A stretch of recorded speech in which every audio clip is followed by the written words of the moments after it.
बुडामल jewellers Palampur, भरोसा उम्र भर का।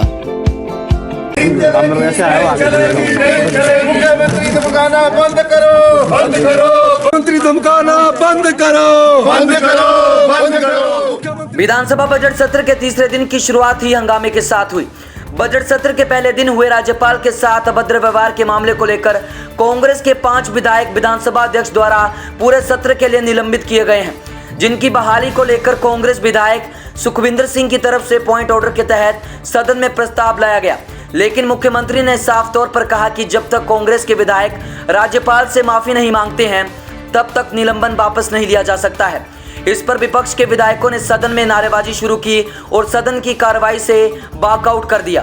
कांग्रेस विधायक सुखविंदर सिंह सुक्खू और आशा कुमारी ने कहा कि विधानसभा बजट सत्र के पहले दिन राज्यपाल के साथ जो व्यवहार किया गया उसके लिए सरकार जिम्मेदार है, इसलिए राज्यपाल से सरकार को माफी मांगनी चाहिए, ना कि कांग्रेस के विधायकों को। हमारे सदस्य, हमारे नेता प्रतिपक्ष मुकेश अग्निहोत्री जी खड़े हुए थे। उस वक्त संसदीय कार्य मंत्री भी खड़े हुए थे, तो वो कार्रवाई तो फिर दोनों पे बराबर होगी। और बाहर की अगर हम देखें, अगर वो ये कहते हैं, जो कि ऐसा हुआ नहीं, कि धक्का मुक्की में सिर्फ हम इन्वॉल्व थे, तो धक्का मुक्की जो है वो चालू ही संसदीय कार्य मंत्री और डिप्टी स्पीकर ने की। हर वीडियो, हर क्लिपिंग, हर कटिंग आपको ये दिखा देगी। तो कार्रवाई दोनों तरफ से बराबर की होनी चाहिए, हमारी ये मांग है। और निष्कासन टोटली इलीगल है, टोटली इलीगल। जो मुख्य मुद्दा था कि जो भारतीय जनता पार्टी द्वारा अभिभाषण के दिन हमारे विधायकों के साथ गुंडागर्दी की गई और उसके बाद स्पेशल हाउस बुलाकर जो निष्कासन किया गया, उसमें कार्रवाई एक तरफा हुई है। हम निश्चित तौर पर ये मांग करते हैं कि जो माननीय मुख्यमंत्री जी ने अंदर जो भाषण दिया, जिसमें कहा कि लड़ना है तो हमसे लड़ो, हम लड़ने के लिए नहीं आए हैं, हम जनता के मुद्दे विधानसभा के पटल पर रखने आए हैं।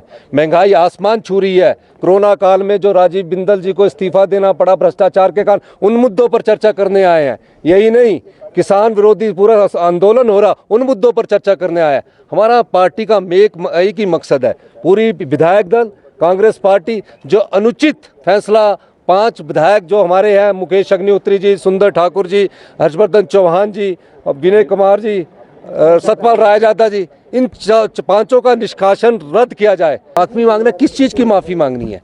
माफ़ी किस चीज़ की मांगनी है?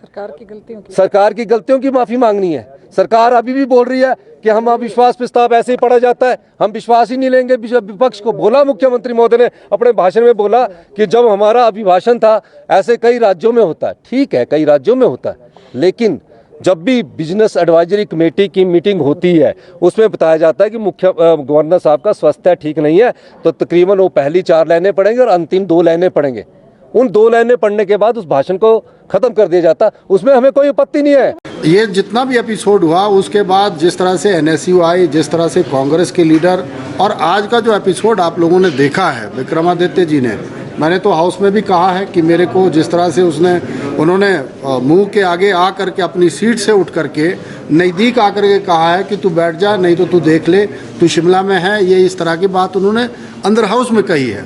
तो उनको देखते हुए मुझे लगा है, मेरा परिवार यहीं पे है, मैं भी हूँ, और व्यक्तिगत तौर पर तो मैं डरता नहीं, जो सच्चाई है, लेकिन परिवार वाला हूँ और संवैधानिक पोस्ट पर हूँ, और सरकार में हम लोग हैं। इस तरह की थ्रेट वो हाउस में दे रहे हैं, तो अन्य व्यक्तियों के साथ कांग्रेस के ये लीडर क्या करते होंगे, ये सोचने का विषय है। इसीलिए मैंने माननीय स्पीकर साहब से गुजारिश करी है कि एक तो उन पे प्रिविलेज बनता है, जिस तरह से उन्होंने एक संवैधानिक पोस्ट पर जिस पोस्ट पर मैं बैठा हूँ, कॉन्स्टिट्यूशनल पोस्ट पर बैठा हूँ, उसका अपमान किया है, और साथ में आकर के उन्होंने मुझे भी टच करने की कोशिश की है। उनकी सीधी मानसिकता ये थी, जिस तरह से उन्होंने घेरा बनाया था, उस तरह से लग रहा था अंदर हाउस में वो अगर ये कर सकते हैं तो हाउस के बाहर क्या कर सकते हैं। ये सारा विषय जो है वो माननीय स्पीकर साहब, माननीय मुख्यमंत्री जी को बता दिया है, और इस तरह का व्यवहार वो कभी भी कर सकते हैं।